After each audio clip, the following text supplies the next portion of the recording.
Hi there, it's Seth. I'd like to talk to you today about the question of sense making. So, I'm talking about how do we make sense of this crazy world that we're in right now? You pick up your phone and see the headlines that are going on, or you think about the state of the environment, the sense that there is growing existential risk, like what's going to happen a year from now, 10 years from now, what's going to happen to the next generation. All of these things create pressure, right? They create a lot of pressure and a lot of confusion. And yet this is the world we live in. So how do we navigate? I'd like to propose a simple idea. Sense making is something that we do with the senses, with our eyes, our ears, our noses, our whole bodies. And it's something that we do together. In other words, with other people and other bodies. And in this video, I'm going to go through 4 basic ideas around sense making that I hope that you can begin to apply right away. Now, before I go any further, I'll just say that I also work with people individually. And if sense making in your own life is a real challenge and you find that the state of the world is showing up as aches and pains and stress and anxiety in your body, then check out the link below. You can book a free call with me and we'll talk about it. So, first of all, the problem is that things are just happening very quickly, right? And so we need to slow things down. And there's a lot of ways to do that. There's a lot of different practices from meditation to yoga, Feldenkrais, Tai Chi. But we have to do it, right? We actually have to put aside time to just pause, give ourselves some perspective. So I'm not going to go into that too much, but if you don't have a practice of slowing down right now in your life, I would suggest that's something you really want to look at. Okay. Second of all, signal versus noise. So let's say you're looking at a headline. When I was growing up, I tended to look at the headlines, and a lot of them were just boring to me. Maybe because I was a kid, right? And I'm not really following current events. But there was a way that it was just like, this happened, this is what's going on right now. That was sort of the headline. These days we have clickbait, right? We have, you'll never believe what happened when so-and-so said, and it's like, you can tell you're being set up. So there's a lot of noise there. And what we want to be able to do is be able to differentiate signal from noise. And in this example, and this also relates to the previous point about going fast or going slow, when is something appealing emotionally to you, right? Because our emotions, they work faster than our rational mind, right? The limbic system, it reacts faster than the frontal cortex, right? The place where you work things out. So again, when are you being asked to have an emotional response before you even sort of have, quote unquote, the facts? A third point is to include the body in how we make sense of things. Again, if there is an emotion, how does it change the body? How does it change my posture or my sense of readiness or my sense of energy, or what do I want to do right now? This body, the way my body feels in this moment, this is how I'm taking in the information. And so if something does hit me emotionally and it kind of sets me off, what if I can wait and clear out and come back to more of a neutral state, and then I take a look at whatever it is? Or if I can't, can I just simply recognize, people often talk about being triggered, right? Well, it's one thing to be triggered, it's another thing to know that you are triggered. Then at least you can make some accommodations for that. Like, wow, I'm noticing I'm kind of a little pissed off right now. Okay, I guess that means that how I'm going to deal with things is a little more aggressive than usual. Maybe I can set up a little check and balance for that. Okay, and then lastly, we need to rely on each other, right? I can only see so much of what's going on. I can't see anything beyond my own point of view, but I can engage with you, I can engage with him or her, and I can take in other points of view, right? Very simple, but it's very easy, especially if we're at home and we're looking at our phone, to just completely think that we've made sense of something within that little interaction, me and my phone. And what does my phone do? It kind of like narrows things down quite a bit, right? That's the posture I tend to take, as opposed to opening up and out to involve other people. Okay, so within all of this, we can think of the idea of time and space. How much time do I have? How much space do I have? The more time and space that's available to me, the more likely I can put something into context and I can really get a good look at it. I can understand it and maybe maneuver a little more, right? So it's just worth noticing again how many things narrow the attention, how many things speed things up, and then they get noisy. John Vervaeke, the cognitive scientist and cognitive psychologist who put together that amazing series, Awakening from the Meaning Crisis, you can find that on his YouTube channel. He talks about what is technically known as bullshit, right? There's actually a book called On Bullshit by Harry Frankfurt, but it's something that he also refers to as super salience. Now, salience, that's this thing that jumps out at you. Like if you're looking at me and you notice the background, you might notice that one of the rollers back there it is blue, right? It kind of sticks out. It's a little more salient than the other rollers that are back there, right? It jumps into your attention. But in advertising, in these clickbait headlines, or just someone who comes and raises their voice, right? They grab your attention, they make something super salient. And so because it's super salient, that's where the attention goes, but it might not be the most relevant thing.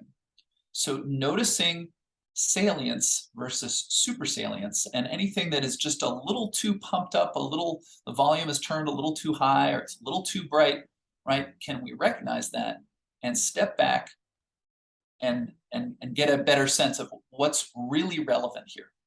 These situations, in particular, the algorithms that generate most of the content we see through social media, they are designed to hijack your attention.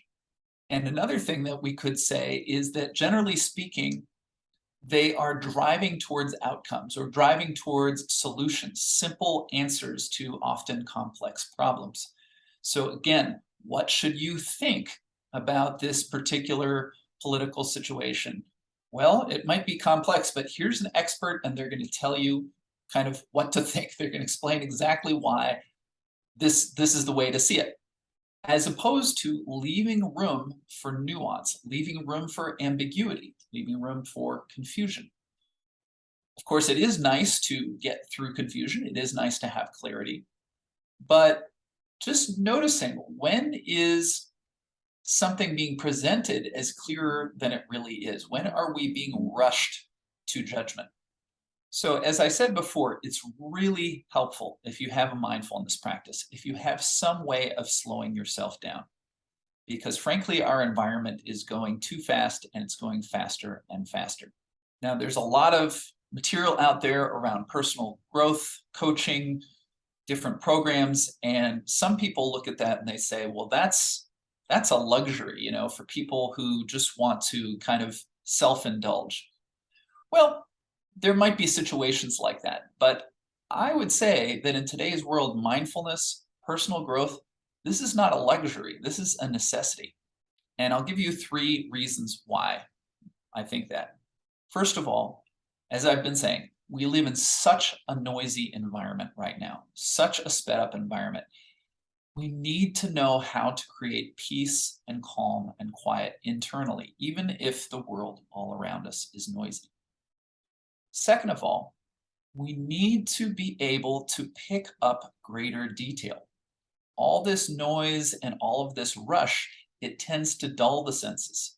We need to refine the senses again. We need to get better at nuance and detail, because frankly, the problems that we're facing a lot of the time are complex. There aren't easy answers. So we're going to need to be able to look at subtlety, and without really having a practice, That's hard to do. And finally, we're all in this together. And sometimes, even when you might be feeling like you're having a pretty good day, things are working out pretty well, you're pretty on top of things, maybe that's not true for your child or your friend. So, are we capable of holding space for each other?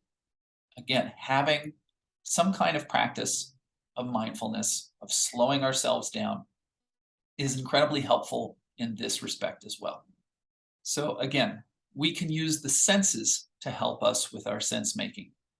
If we refine the senses to a higher degree, then what we might notice is our sensitivity. What is our sensitivity? Well, there's a lot of ways you could talk about that, but I'll just give you a simple idea. It relates to how we take things in, how we take in information, how we take in stimuli.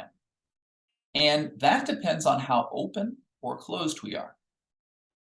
So, of course, there are certain things that are coming towards us that really we need to be able to create a boundary and stop them from coming in, things that are toxic to us, things that are too much that we can't process.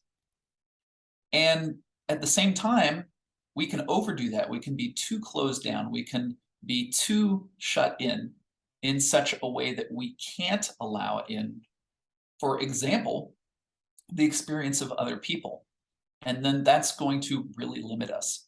So our sensitivity has something to do with knowing how to adjust the dials of being a little more open or a little more closed and meeting the situation.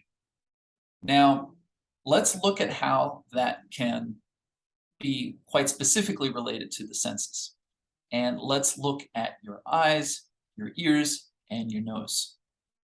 So right now, if you just breathe through your nose, breathe in and out, and for a couple of breaths, just pay attention to your right nostril. Right? Don't change anything, but notice what's the airflow in and out of your right nostril. And then switch over, notice how's the airflow in and out of your left nostril.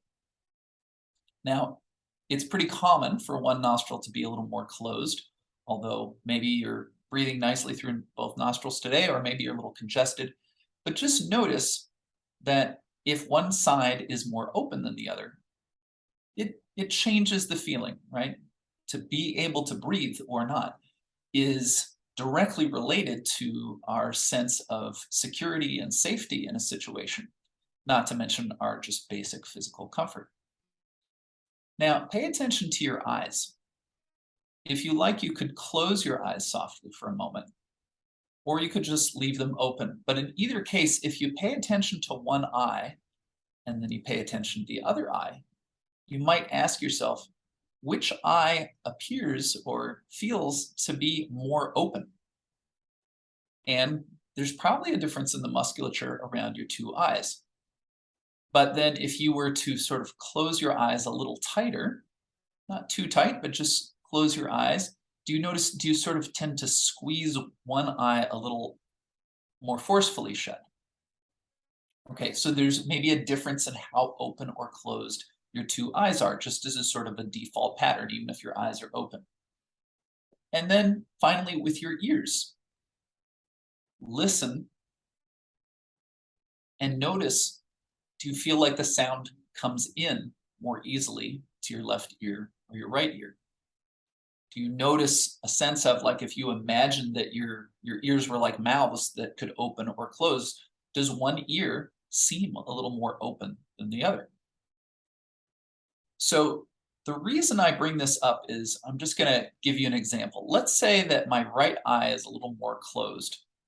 And let's say the right ear is a little more closed. And when I say closed, like, we close our ears when there's a sound that's too loud. We sort of, right? And you can see it makes me want to do something with my eye as well.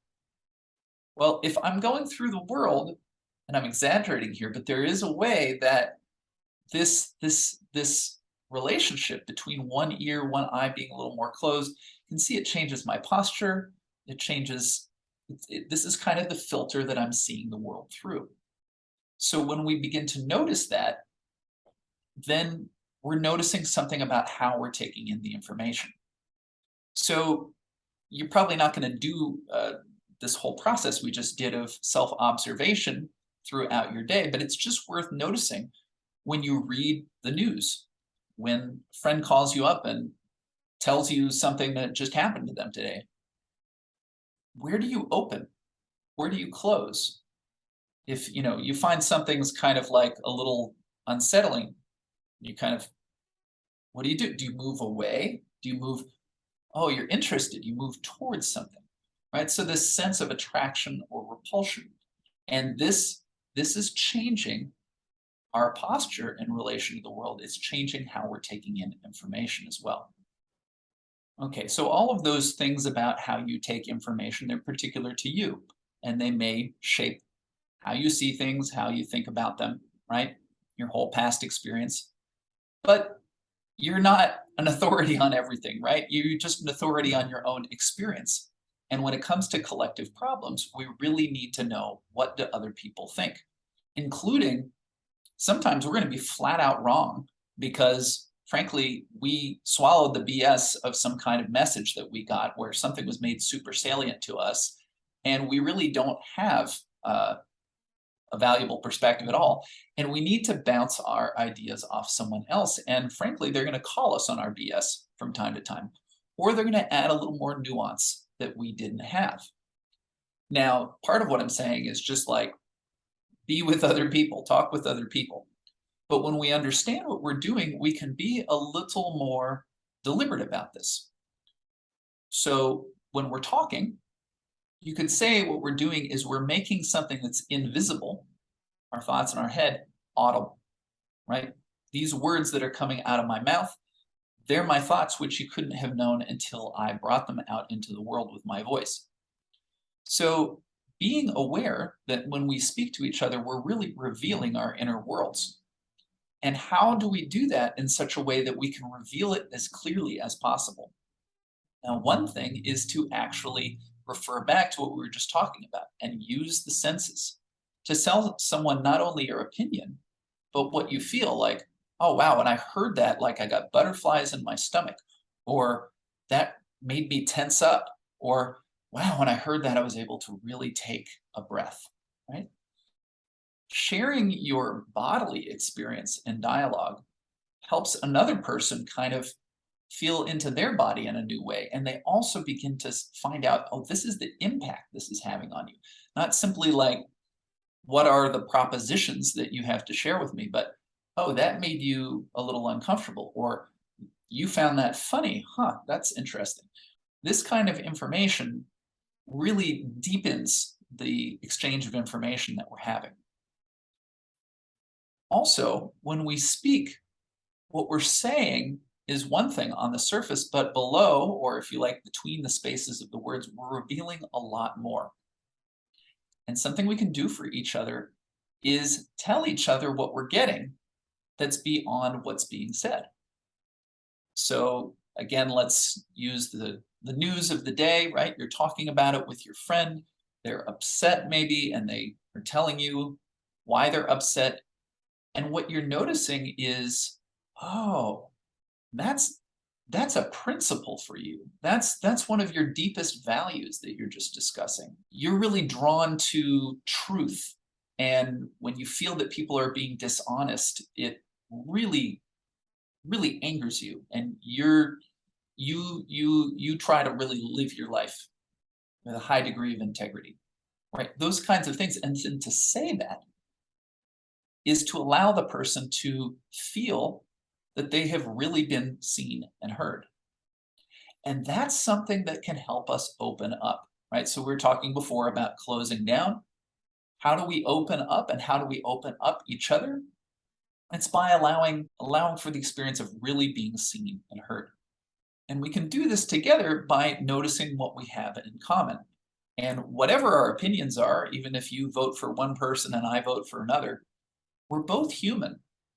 So when we talk about the experience of being scared or the experience of belonging, these are universal human experiences. And when we can tell each other how we're resonating on that level, it allows us to have more connection.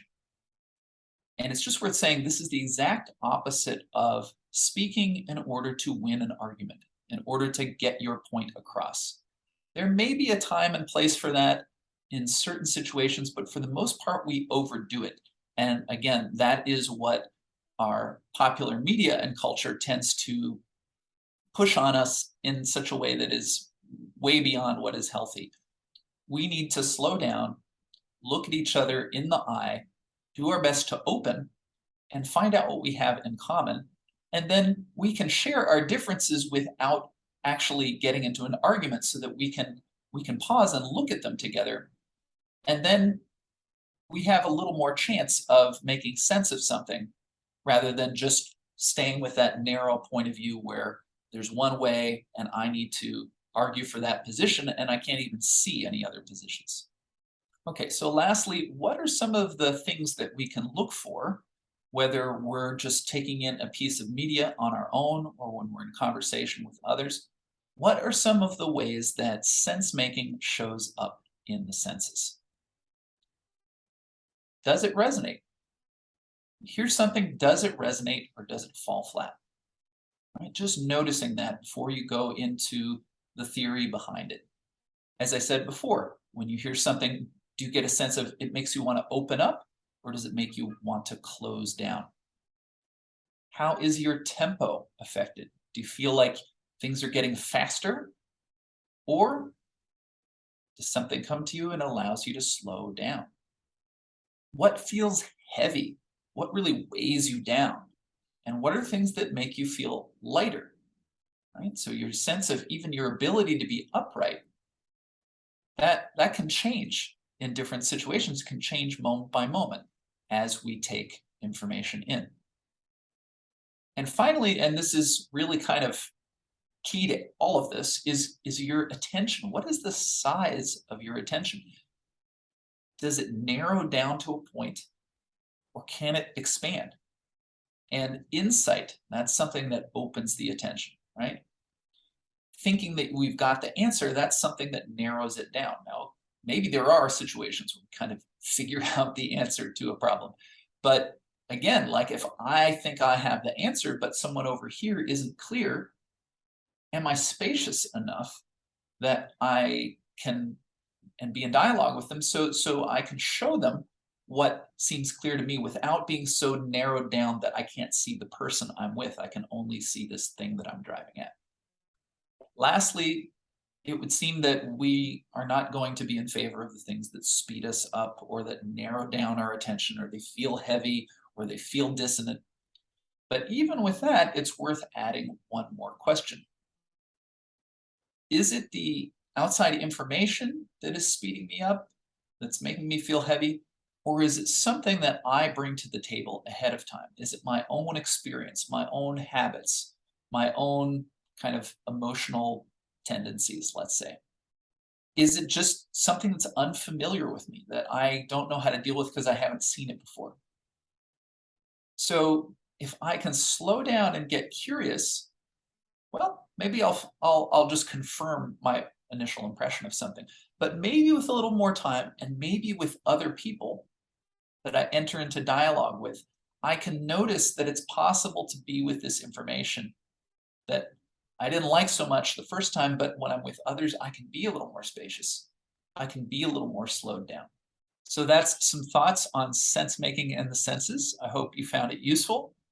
Again, if you'd like to talk to me individually about any of these kinds of questions, the way they show up in your life, I'd be happy to do that. And you can click on the link in the video caption to set up a call with me. I'll be making more videos soon. And so I will see you then. Take care.